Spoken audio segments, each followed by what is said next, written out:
या ओला उबर, दोनों व्यवसाय में ध्यान से देखना किन लोगों के पास में आर्थिक शक्ति भारत में कहीं दिखाई दे रहा है, तो योगी आदित्यनाथ जी के उत्तर प्रदेश में दिखाई दे रहा है। इसको हम कह सकते हैं ये सेक्युलरिज्म है, ये असली धर्मनिरपेक्षता है कि जब राम भक्तों की टोली निकले तो सामने खड़े होके उनका फूलों से और शरबतों से स्वागत किया जाए, धर्म की कोई दीवार बीच में ना आए। लेकिन ये तभी संभव है जब कानून व्यवस्था को लगाम लगाने वाली सरकार सत्ता में बैठी हो, जब ऐसी सरकार सत्ता में बैठी हो जो तुष्टीकरण की राजनीति की गुलामी ना करती हो। यह केवल तभी संभव है। आज हमारे बीच में रितिका बहन जब मंच पे आई तो मुझे बड़ा गर्व का अनुभव हुआ। गर्व का अनुभव मुझे इसलिए भी हुआ क्योंकि पिछले 1 महीने से मैं भी इसी प्रकार के एक अभियान से जुड़ा हुआ। एक फिल्म अभी थोड़े दिन पहले आई थी, कश्मीर फाइल्स। आप सबने देखी कश्मीर फाइल्स? कश्मीर फाइल के खिलाफ भी बड़ा बवाल किया गया, कह रहे कश्मीर फाइल से ये हो गया। तो मैंने कहा भैया तुम्हें फिल्म बुरी लगती है तो फिल्म के जवाब में फिल्म बना लो, नारा बुरा लगता है तो नारे के जवाब में नारा लगा लो, गाना बुरा लगता है तो गाने के जवाब में गाना सुना दो। लेकिन नारे के जवाब में पत्थर, फिल्म के जवाब में बम, ये नहीं चल सकता। लोकतंत्र की पहचान ये है कि फिल्म का जवाब फिल्म से दीजिए, नारे का जवाब नारे से दीजिए, गाने का जवाब गाने से दीजिए, और पसंद नहीं आ रहा तो 2 घंटे अपने घर में बैठ के आराम कर लीजिए, जुलूस निकल जाएगा।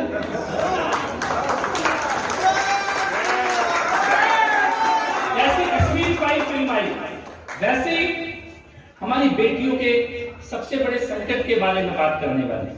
हमारी बेटियों को इस वक्त किस प्रकार की पीड़ा का, अत्याचार का, को ये जरा भी गलतफहमी हो तो वो एक बात जरूर समझ लेना, हवाई जहाज के पहियों पे लटक लटक के भाग रहे थे ना, उनमें से कोई गरीब नहीं था, उनमें से कोई ऐसा नहीं था जिसका परिवार संपन्न ना हो, जिसने अपने बेटों की बेटियों की पढ़ाई लिखाई की, आगे शादी की, सुरक्षा की चिंता न कर रखी हो।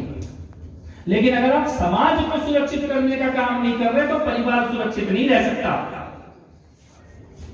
कुछ लोग कहते हैं कि भैया हमारे तो 2 ही बच्चे होते हैं, हमारा तो 1 ही बच्चा। इस वक्त उसका प्रीमियम नहीं हुआ, रिलीज नहीं हुई, 6 मई को रिलीज होगी।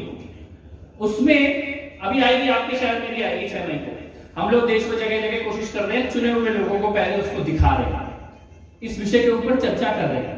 बेटी बचाओ का, जस्टिस फॉर आवर डॉटर्स का सबसे बड़ा मैसेज क्या हो सकता है, जिसके बारे में हमने बात ही करनी बंद कर दी।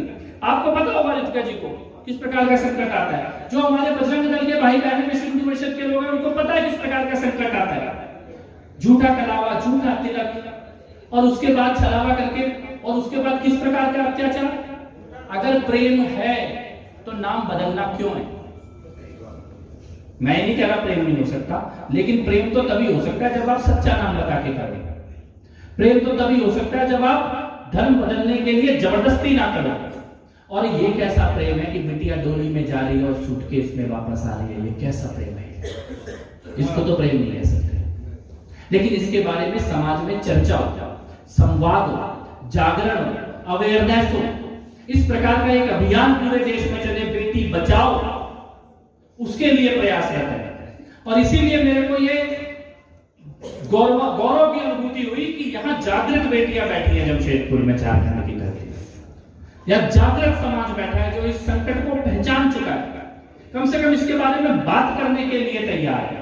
और इस प्रकार की बहुत सारी बातें हैं जिनके बारे में लंबी चर्चा हो सकती है, लेकिन मैं एक बात बड़ी गंभीर आपके सामने कहना चाहता हूं, जो कि जमशेदपुर के जितने भी प्रभावशाली, धनाढ्य, संपन्न, जीवन में कुछ कर चुके परिवार, उनके लिए अगर किसी को यह लगता हो कि मैं अपने घर की दीवार ऊंची बनवा सकता हूं, मेरी जेब में पैसा है, मैं अपने घर के बाहर 4 प्राइवेट गार्ड भी खड़े कर सकता हूं, मैंने जो भगवान डाल के ये जो युवा लड़के लड़कियां घूम रहे हैं ना, ये भी तुम्हारे बेटे हैं, ये भी तुम्हारी बेटियां हैं। और अगर इनकी जिम्मेदारी उठानी किसी एक संपन्न धनाढ्य परिवार ने 5 बच्चों की भी जिम्मेदारी उठा ली ना, जरूरत पड़ने पे हो सकता है सगा बेटा ना आए, लेकिन ये जान दे भी देंगे और जान ले भी लेंगे अगर इनकी जिम्मेदारी हो।